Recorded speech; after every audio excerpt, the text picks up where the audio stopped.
अस्सलाम वालेकुम and welcome to Sports Flow. Pakistan और बांग्लादेश के दरमियान सिलेट में दूसरे टेस्ट मैच के दूसरे दिन का खेल जारी है और एक बार फिर अपर हैंड हासिल है टीम बांग्लादेश को, बिकॉज पाकिस्तानी टीम 278 रन के हदफ के ताक़ुब में अभी तक 71 रन से ट्रेल कर रही है और पाकिस्तान के 9 बल्लेबाज पवेलियन वापस लौट चुके हैं। अगर ये कहा जाए कि एक और नाकिस परफॉर्मेंस रही पाकिस्तान की बैटिंग लाइनअप की तो गलत नहीं होगी, और जितनी तारीफ की जाए बांग्लादेश की बैटिंग लाइनअप की वो कम है, बिकॉज स्ट्रगल कर रहे थे वो भी। या 6 खिलाड़ी उनके अप्रॉक्सीमेटली 130 और रन पे आउट हो गए थे और फिर Litton Das came on to the crease and he played brilliantly.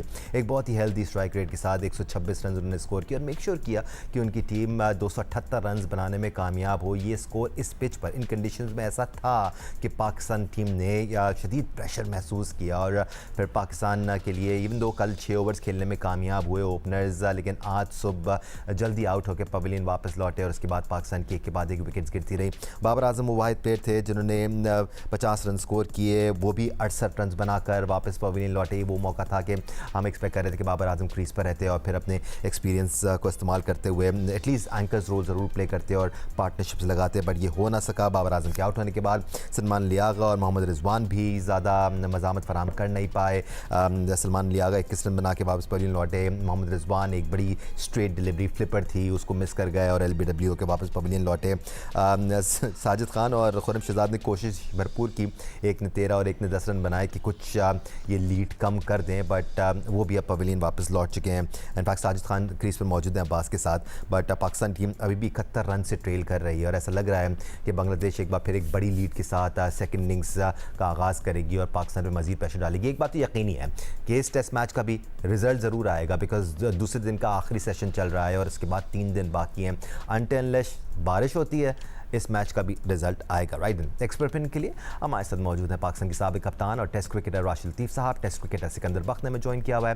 Test cricketer Ahmad Shahzad हमारे साथ मौजूद हैं और सीनियर स्पोर्ट्स जर्नलिस्ट और प्रोग्राम स्कोर के एंकर पर्सन सैयद याया हुसैनी हमारे साथ मौजूद हैं।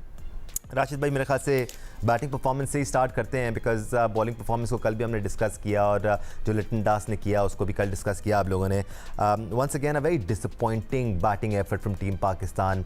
कोई भी जिम्मेदारी का मुजाहरा करते हुए नज़र नहीं आया इस बैटिंग लाइनअप में।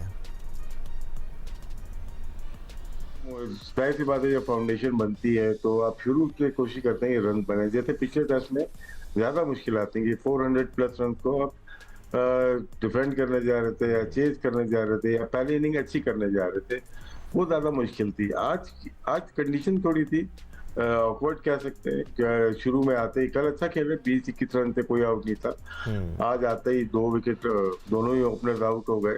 फिर शान मसूद, ये 3 जो है नंबर है ना 1, 2, 3, ये हमें बहुत प्रॉब्लम कर रही है काफी टाइम से। अगर मैं 15 मैचेस ले लेता हूँ, शान मसूद की कैप्टनसी के इमाम उल हक हैं, अब्दुल्ला फजल है और शान मसूद खुद है। इससे पहले साइम अयूब थे, अब्दुल्ला शफीक थे और बहुत सारे ओपनर्स ट्राई किए गए और मोहम्मद हुरैरा भी खेले इसमें। एक आध मैच में बाबर आजम भी कप्तानी कर चुके हैं और सक्सेस कितनी रेट मिली आपको? 10 से 11 मैचेस हम हार गए और ऊपर से आउट होते हैं तो नीचे हम लोग उसका सबब बनती है। और अभी भी ये देखें कि बाबर आजम अच्छा खेले तो हम यहाँ तक पहुंच सके। बाबर आजम के 70 रन और 30 से पहले 4-5 ओवर जो स्पिनर से कराए इन्होंने बांग्लादेश ने, क्योंकि उन्होंने सोचा ओवर रेट भी सही कर ले। वहाँ 31 रन बने साजिद ने और खुरम शहजाद ने बनाया। देखें ये बहुत क्रिटिकल रन होते हैं। जहाँ 94 बाकी थे वहां पे रह गए, बाकी 70 कुछ रन रह गए थे। तो लेकिन बैटिंग एक दफा फिर पूरी बैटिंग ऑर्डर हमारी पहली दफा नहीं, हम बहुत सारे मैचेस, हम ही लोग बैठे हुए काफी मैचेस में हमने बात की, सऊद शकील की बात की, मोहम्मद रिजवान की बात की। अब उस लिस्ट में सलमान अली आगा भी आ चुके हैं बिल्कुल, और उस लिस्ट में बाबर आजम थे, वो ड्रॉप हुए। कामरान गुलाम आए, खेले, उन्होंने थोड़ा बहुत परफॉर्म किया। तो बहुत सारे नाम मैं भी लेते रहूंगा, आप भी लेते रहेंगे। लेकिन आज हमारे कप्तान को, टीम को हमारी कल की बॉलिंग याद आई हो कि 116 पे हमने आउट कर दी थी। उसके बाद 160 रन्स जो हुए वो मैच को डिसाइड कर रहा है। अगर लीड वो अच्छी ले जाते हैं और 240 रन और प्लस कर देते हैं तो फिर तो बहुत मुश्किल हो जाएगा पाकिस्तान को इस मैच को बचाना। Absolutely. Sajid Khan meanwhile is on the crease at the moment और अभी एक ज़बरदस्त छक्का लगाने में कामयाब हुए हैं। 3 छक्के बिल्कुल, और अब 24 गेंदों पर 32 रन साजिद खान ने बना लिए हैं। And he is making sure कि इस लीड को जितना कम से कम किया जा सके तो पाकिस्तान के हक़ में बेहतरी होगी। अब 51 रन की, इनफैक्ट 52 रन की लीड रह गई है। बट सिकू भाई, अगर आपको बैट्समैन से कंसिस्टेंसी चाहिए तो उनको फिर कंसिस्टेंटली उनकी जगह पर मौका भी दिया जाना चाहिए। जैसे ओपनर्स का जो ये मसला है, पिछले 2-3 सालों में मुतादिद ओपनर्स, कुछ नाम राशिद लतीफ़ साहब ने हमारे साथ डिस्कस किए, अगर अब ये 2 ओपनर्स हैं तो इनको फिर तसलसल के साथ मौका दिया जाना चाहिए। लेकिन सिर्फ ये मसला नहीं है पाकिस्तान की बैटिंग लाइनअप का, वो आपका जो एक्सपीरियंस मिडिल ऑर्डर है वो भी फॉल्टर कर रहा है। So nothing seems to be working for this batting lineup. बिल्कुल। हम अगर 48 ओवर्स में हमारे सारे टॉप बैट्समैन आउट हुए जी। 48 ओवर्स में रिजवान जब आउट हुआ है तो 48 ओवर था, तो इट्स एम्बैरेसिंग। मैं समझता हूँ कि किसी भी क्रिकेट टीम के लिए जिसके बाद इतने बड़े बड़े प्लेयर हों और उनकी टीम पूरी की पूरी टीम 48 ओवर्स में आउट हो जाए। देखिए, हमारे यहाँ जो बहुत बड़ा वायरस है जिसका मैं पहले डिस्कस कर चुका हूँ, नंबर 1, हमने प्लेयर बनाने की कोशिश नहीं की। वही 2 प्लेयर सारी ज़िंदगी खेलते रहे। बाबर ने अपनी जगह नहीं छोड़ी। हमने इनसिक्योर कहा तो मुकदमे की बात कर दी उन्होंने कि जब मुकदमा कर दूंगा मैं कुछ साबित करें कि मैं इनसिक्योर हूँ। भाई, आप इनसिक्योर थे जब भी आपने जो है लोगों को खेलने नहीं दिया, और आपने उसी वजह से अब हमारी टीम की हालत हो कि हमारे प्लेयर ही नहीं है। अब जाके 2 नए प्लेयर आए, मैं उनको बिल्कुल सपोर्ट करूँगा। ठीक है, उन्होंने इस इनिंग में वो फेल हुए, मगर वो आए नए, उन्होंने कुछ साबित किया, कुछ नज़र आया कि उनमें कोई फर्क है। आपकी जो सारी टीम 48 के अंदर, मुझे तो यहाँ पे बांग्लादेश की कप्तानी पे मुझे हैरत हो रही है। इतनी मकसद है कि ठीक है, अगर आपके ओवर्स कम हो गए अगली इनिंग में कवर कर लेना। पूरे मैच के काउंट होता है, पूरा मैच काउंट होता है। अब रन पे रन दिए जा रहे हैं। उसने 1 ओवर में 3 छक्के मारे, फिर 1 छक्का मार दिया, वो रन्स पे रन्स किया जा रहा है। उसने चौका भी लगा दिया, 34 रन कर दिए अब तक। और वो कंपटीशन आ जाएगा कि मैं अच्छा कि खुदा भला करे आपका शाहीन शाह अफरीदी जो है वो ऊपर जाते हैं ना, वो थोड़ा सा इतना अच्छा वो खेल गया। मेरा एक आइडिया था, मैं सोच रहा हूँ कि व्हाई नॉट के आप ये सारे लड़के T20 की क्रिकेट खेलें। इसलिए कि जिस तरह की T20 की क्रिकेट ये लोग खेल रहे हैं, रन्स बन रहे हैं। हमारे वाले जब अच्छा खेलने लगते हैं तो उनसे रन्स ही नहीं हो रहे। तो बेहतर है कि ये हट के जिस तरह के चलाए जा रहा है और रन्स बन रहे हैं, तो why not. Through out the year जो क्रिकेट खेल रहे हैं, जो फॉर्मेट खेल रहे हैं, उसी के होके रह गए हैं। क्योंकि जहां ये एक्सपेक्टेशन होती है अहमद कि विकेट पर टाइम स्पेंड करना है, ठीक है, अगर कंडीशंस थोड़ी सी ट्रिकी है, कोई बहुत ज़्यादा क्रेजी कंडीशंस नहीं है अहमद। ऐसा नहीं है कि बॉल नाच रही है और बंदा नाच रहा है उधर, ऐसा नहीं है। हाँ, मुश्किल कंडीशन ज़रूर है, अच्छी बॉलिंग होती है, क्वालिटी बॉलिंग होती है, तो टेस्ट ज़रूर होता है। इस दौरान Ahmed Pakistani team all out भी हो गई है। Sajid Khan was going great guns, he was taking his chances and rightly so. Sajid Khan ने मेक श्योर किया कि 71 रन की जो लीड थी अब वो सिर्फ 46 रन की रह जाए। Still a lot of runs as far as the lead is concern, क्योंकि यहाँ पर भी अगर बांग्लादेशी टीम 210, 220, 230 रन बना लेती है तो 260, 270, 280 का जो टारगेट होगा वो आखिरी इनिंग्स में इतना आसान होगा नहीं। बट अहमद, मसले मसाइल बहुत हैं पाकिस्तान की इस बैटिंग लाइनअप में, और हम पिछले 2.5-3 सालों में इनको सॉल्व करते करते कहीं ना कहीं कंसिस्टेंसी खो बैठे हैं। बिकॉज ना प्लेयर सेटल हो पा रहे हैं, ना उनका माइंड सेट हो पा रहा है, कुछ भी सही नहीं नजर आ रहा है इस बैटिंग लाइनअप में। जी, अगर आप दोनों दिन के पिचेस देखेंगे और दोनों मैच के अंदर मुश्किल कंडीशन में खेला है बांग्लादेश, और मुश्किल कंडीशन में खेल के उन्होंने पाकिस्तान से पहले ही जो बारी अच्छी ली है दोनों मैचेस के अंदर। अगर आज आप देखेंगे ना पिच का कलर तो टोटली चेंज है। ठीक, पहले दिन अच्छा खासा ग्रीनरी नजर आ रही थी, ग्रीनिश पिच था, लेकिन आज वो ब्राउन हो गया। सुबह सुबह जब रोल होता है ना तो आपको डिफरेंस। और आप देखिए कि एज सच कोई लेटरल मूवमेंट जो है आज, हाँ 1-2 बॉल कुछ बॉल हुए जिसको एक्स्ट्रा बाउंस जरूर मिला है, स्पंजी बाउंस जरूर मिला है, लेकिन एज सच कोई लेटरल मूवमेंट नहीं थी। और इस पिच के ऊपर पाकिस्तानी प्लेयर्स का जिस तरह का शॉट्स मार के आउट होना, ये हैरान कुन है। टेम्परामेंट की बहुत कमी नजर आई है। आप चाहे वो आपके ओपनर्स को देखें, आप शान मसूद को देखें, हाफ ट्रैकर उन्हें मिला है, वो उसे चाहते कहीं भी मार सकते थे, but what he chose, extra cover का जो एक फील्डर लगा हुआ था उन्होंने उसके हाथ में उसको पकड़ा दिया। फिर जैसे ही टेम्परामेंट शो करना था टेस्ट क्रिकेट के अंदर, हम कहते हैं सऊद शकील आपका टेस्ट क्रिकेट का बड़ा जबरदस्त प्लेयर है, उसने बड़ी परफॉर्मेंसेस की हुई हैं। इस पिच के ऊपर जहां कोई इस तरह का ब्रेक नहीं हो रहा, कुछ नहीं, वो पहले मैच के अंदर भी स्वीप मारते हुए आउट हो गए हैं, वो इस मैच के अंदर भी स्वीप मारते हुए आउट हुए। हालांकि उनको चाहिए ये कि प्रेशर को अब्सॉर्ब करें, मैच को लंबा लेके जाएं, टेक्निकल खेल के दिखाएं और वहां से टीम को निकालें। लेकिन जिस तरह का शॉट उन्होंने मारा, फिर सलमान अली आगा तब तक ही हमें टेस्ट क्रिकेट में अच्छे लगते हैं जब उनके साथ टेल खेल रही होती है और उनको कोई कहे कुछ बात ना करे, लेकिन जैसी उन पे रिस्पॉन्सिबिलिटी आती है कि अच्छा यार आगा अब आपने जो है ना यहाँ पे सेंचुरी करनी है, तो सेंचुरी कोई 33 बॉलों पे तो नहीं ना होगी। सेंचुरी के लिए you got to dig in, session by session खेलना होता है। लेकिन इनके बल्ले ही नहीं रुकते, इनकी एक ही कोशिश होती है कि कहीं जल्दी जल्दी हम स्कोर कर ले किसी तरीके से। आज भी देखें कि 45 वाला फील्डर लगा हुआ स्पिनर को, लेकिन फिर भी वो छोटी स्वीप मारने जा रहे हैं टेस्ट में। अगर ये हरकत हमने की होती तो मैं आपको यकीन से बोल रहा हूं कि एक से दूसरी दफा मैच नहीं मिलने थे। लेकिन ये अजीबोगरीब एक और स्वीप मारते हुए वो भी आज चलते बने, तो किसी ने रिस्पॉन्सिबिलिटी का मुजाहिरा ही नहीं किया है। आप देखिए कोई भी रिस्पॉन्सिबिलिटी लेने के लिए तैयार नहीं है। और इनफैक्ट हसन अली देखें, जब वो आराम से खेल रहे थे तो उनको भी कोई मसला नहीं हो रहा था। फिर साजिद खान भी जब रोक के खेल रहे हैं कुछ नहीं होता, लेकिन फिर आपके मेन प्लेयर्स जो है इस तरह के पिच के ऊपर इस तरह की शॉटें मार के आउट होते हैं, तो इसमें कोई डाउट नहीं है कि आप पे तनकीद होनी चाहिए। इसमें कोई डाउट नहीं है कि आप ऑपोजिशन से पीछे रहेंगे, बिकॉज ये आपकी अपनी गलतियां हैं जिस तरह आप टेस्ट क्रिकेट को खेल रहे हैं। सो हाँ जी, साजिद खान ने एक अच्छा हैंड जरूर खेला है, लीड को बकदरे कम किया है, लेकिन अभी भी 46 रन की जो लीड है, ये लीड ये चौथी इनिंग में आपको तंग करेगी। आप पिछला मैच अगर देखेंगे तो वहां पे दूसरे दिन इतना टर्न थोड़ा बहुत नहीं हुआ जितना इस पिच पे ऑलरेडी होने लग गया है। तो अगर पिछले मैच की चौथी इनिंग में जो पिच आपको नहीं संभाला गया और आप ढेर हो गए, तो फिर तैयार रहिए कि इस मैच की चौथी इनिंग के अंदर दोबारा आपने टॉस जीत के जो बारी लेने का फैसला किया पाकिस्तान की मैनेजमेंट ने, और इसको दोबारा जो है ना चौथे इनिंग के अंदर आपको ये मैच बचाना पड़ेगा, बल्कि जीतना पड़ेगा, जो कि पिछले मैच से ज्यादा मुश्किल होगा आपके। अपडेट कर रहे हैं आपको, ताज़रीन अपडेट है पाकिस्तान और बांग्लादेश के दरमियान दूसरे टेस्ट मैच की। सिलेट में ये मैच खेला जा रहा है। बांग्लादेश ने पहली इनिंग्स में पहले खेलते हुए 278 रन बनाए, courtesy of brilliant knock from Litton Das, जिन्होंने 126 रन की इनिंग्स खेली।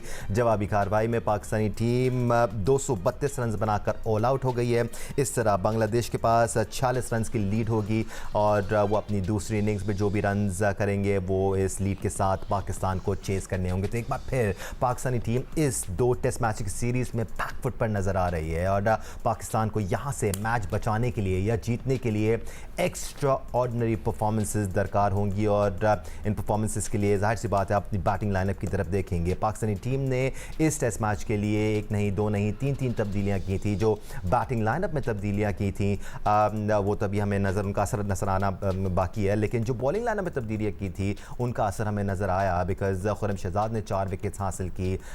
Yes late for Noman Ali, लेकिन वो सिर्फ एक ही विकेट लेने में कामयाब हुए। दूसरी जाने मोहम्मद अब्बास ने भरपूर सपोर्टिंग रोल प्रोवाइड किया। बट एक टेम्परामेंट की कमी नज़र आती है। टेस्ट मैच के लिए टेम्परामेंट बहुत ज़्यादा इनवैल्यूबल होता है कि आपको क्रीज पर रुकना पड़े लिए।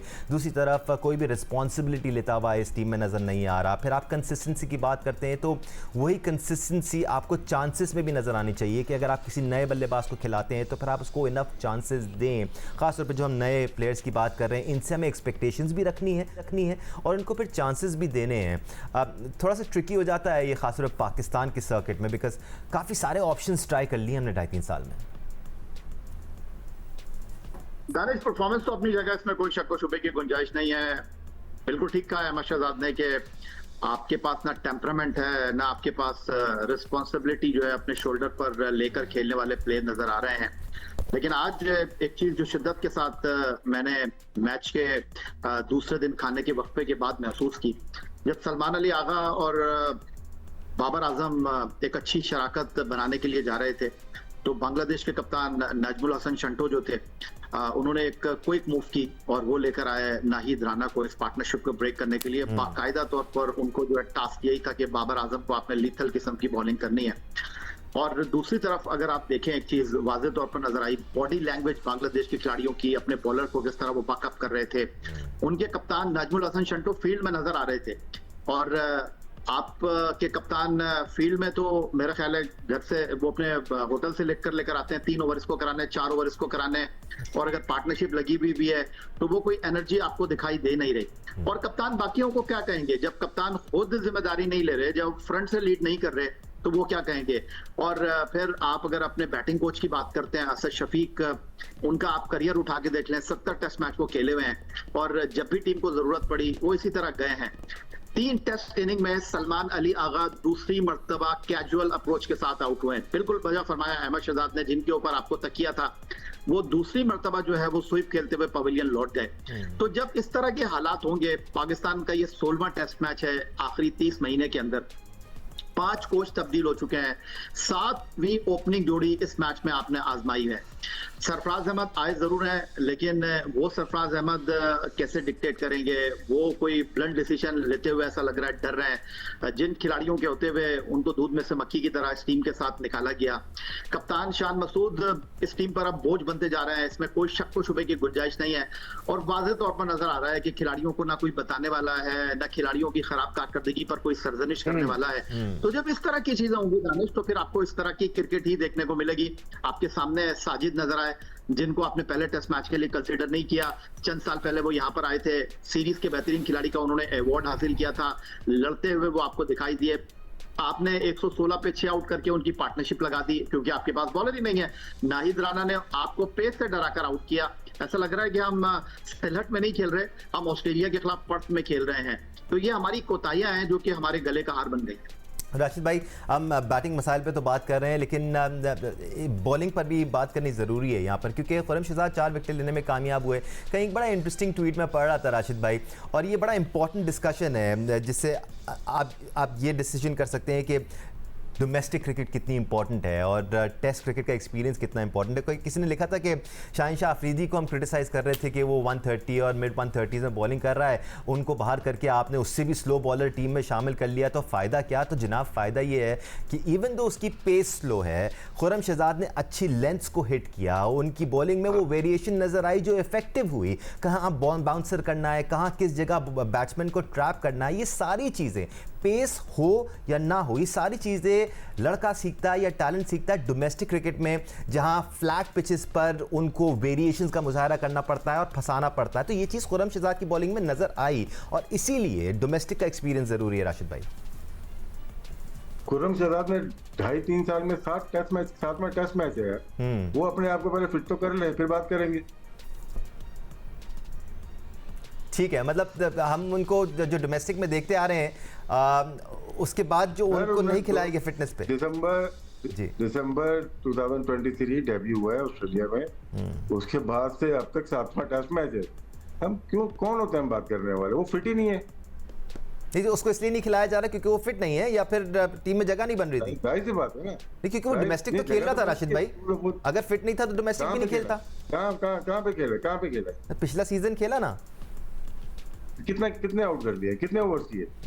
विकेट टेकर्स में नहीं था, टॉप 5 में नहीं था, टॉप 10 में तो था। सर नहीं खेलते, अनफिट है सारे। अली रजा अनफिट है, ये अनफिट है, सारे तो अनफिट है। आपके सबके बॉलिंग एक्शन ही ठीक नहीं है किसी के भी। अब अब्बास के ठीक है, बेहतर है, वो पेस कम है, वो किए जा रहे। तो अदरवाइज हमारे पास टेस्ट बॉलर है कौन? हसन अली एक था, वो लॉस कर गया, अपनी मूवमेंट तो लॉस कर दिया ना। हमने नए प्लेयर ट्राई किए ही नहीं है। और देखिए, आपने इन्हीं बॉलर ने 116 पे 6 आउट किए थे, तो कैप्टनसी आ जाती है ना आपकी, कैप्टनसी आ जाती है। उसके ऊपर डिपेंड करता है कि आपने कल भी बात की थी अहमद ने, 30 ओवर करवा के दे दिए आपने साजिद से। 30 ओवर करवा दिया आपने साजिद से लंच और टी के बाद। आप देखें ना वो कैसे, क्योंकि आपके पास रिसोर्सेज तो थे, आपने यूटिलाइज कैसे किया उसको। आप 8 ओवर माइनस से आप ओवर रेट के ऊपर अपनी टीम को तबाह कर दिया आपने, 30 ओवर करवा के या 32 ओवर करवा के। तो कैप्टनसी बहुत मैटर करती है। अगर हमसे नहीं हो पा रहे, तीन बॉलर से नहीं हो पा रहे, हमारे पास शेन वॉर्न नहीं है, हमारे पास ब्रेटली नहीं है, मैकग्रा नहीं है, जो 4 बॉलर किए करते थे, चलो ट्राई करो, एक ऑलराउंडर बना लो। हमने फहीम अशरफ को खिलाया है ना 2 साल पहले टेस्ट मैचेस, हमने आमिर जमाल को टेस्ट मैचेस खिलाए हैं ना। तो आमिर जमाल ने बॉलिंग नहीं किया ऑस्ट्रेलिया में, 18 आउट किए थे उसने।